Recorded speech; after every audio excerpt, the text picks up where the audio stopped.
We use the actual framework itself to think about each of the elements of our practice. So using the policy that it helped us develop, we were able to think about each aspect. And sometimes I think, although we were quite mindful of lunch boxes, we hadn't thought about when we used ingredients for cooking that we should be supporting more ethical sources and buying free-range eggs. Because within a small nursery school, we each buy our own ingredients and we fetch it from the supermarket. So now actually we make much more ethical choices when we're shopping for cooking activities.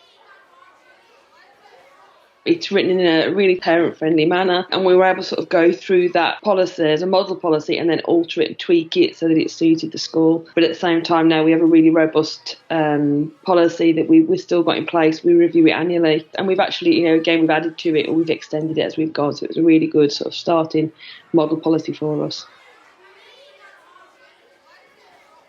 We had got a number of fruit trees on site, but then we also looked at, our methods to support them grow, and we grew.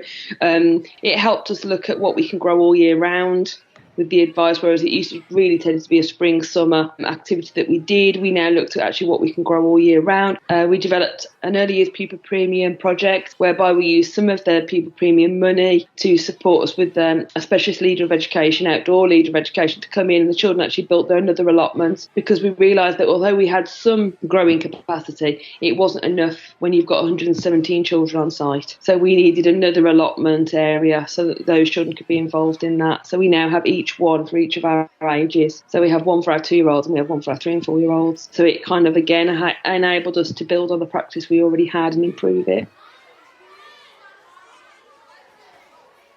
It kind of links it all together, really. So for obviously the children grow their own produce and then we use them in our cooking activities. And then, of course, they then get to go home. Sometimes we also send home the actual raw ingredient, but with a cooking card for the family to use. We also this year set up sort of an organic shop in the autumn term, because what we now get an awful lot of produce and we get it all within really the first few weeks of term. So we end up with an awful lot of cooking apples. We send home recipe ideas, we send home the produce. We've got an app called Marvellous Me, which enables us to share photographs from the setting so that the families can see that journey of where the children planted the seeds or they've maintained the actual allotment bed to when they've actually been picking them. And we can send those photographs home. We can show that journey actually, and then to the food preparation as well. So we kind of try and share that as much as we can with parents, and then linking that as well with our other aspects like oral health. We've also this year become, I think we're the first school in the UK to become the Sustainable Citizenship School.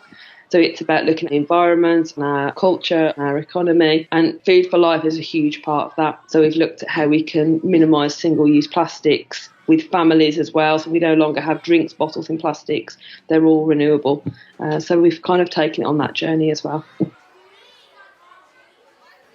It's in our parent induction pack now. We talk about, obviously, for those children that do have their meals at school, or bring their lunch boxes to school, we work with parents as part of our induction, and that information is also shared on the induction and how they can access some of the resources that they offer.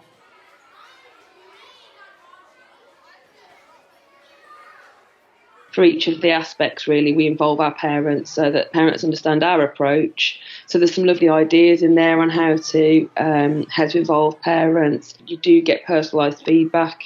It does feel like there is somebody at the end of it who is actually reading it. It's not just a tick box, which is lovely. So, and we've now obviously done it for the second time to renew it. And again, we got feedback for those aspects. We've added to it. So we try and engage our parents, like I said, in all aspects of it, whether it be them sending food in for packed lunches and understanding the health for their children, or whether it's us sharing the activities that we do. It's kind of like a cycle, really, of supporting parents to share our knowledge and then support their habits at home.